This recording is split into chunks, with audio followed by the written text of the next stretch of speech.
Iffirmat ftehim settorjali ġdid tal-professjonisti tal-Allied Health li kopri aktar minn 1500 ħaddiem f'16 il-professjoni fis-settur tas-saħħa.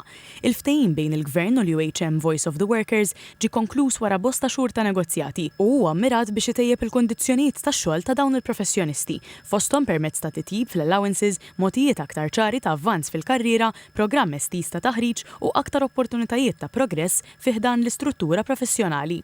Il-kap eżekuttiv tal-UHM, Josef Vella, qal li l-ftehim jirrikonoxxi l-ħidma ta' professjonisti li jaħdmu direttament mal-pazjenti fuq oqsma differenti tas-servizz tas-saħħa. Professjonijiet li jagħtu servizzi minn servizzi fil-laboratorju, servizzi fl-outpatients, servizzi fl-emerġenza, servizzi fil-kliniċi, tajjeb, fil-primary service, Malta, Għawdex, kullimkien. Ħloqna traġettorja klinika li tibqa' mal-pazjent imma xorta tista' tkompli tipprogressa fil-karriera u fl-iżvilupp tal-karriera tiegħek. Fost il-professjonijiet koperti hemm dental hygienists, nutrizzjonisti u radiografi flimkien ma' professjonijiet oħra tal-Allied Health. Il-Ministru għas-Saħħa Ġewett Jenna Bela qal li l-ftehim għandu jsaħħaħ il-karriera ta' dawn il-professjonisti b'mod partikolari għal dawk li jixtiequ jibqgħu jaħdmu fil-qasam kliniku waqt li jibqa' jkun assigurat servizz kontinwu u ta' kwalità lill-pazjenti.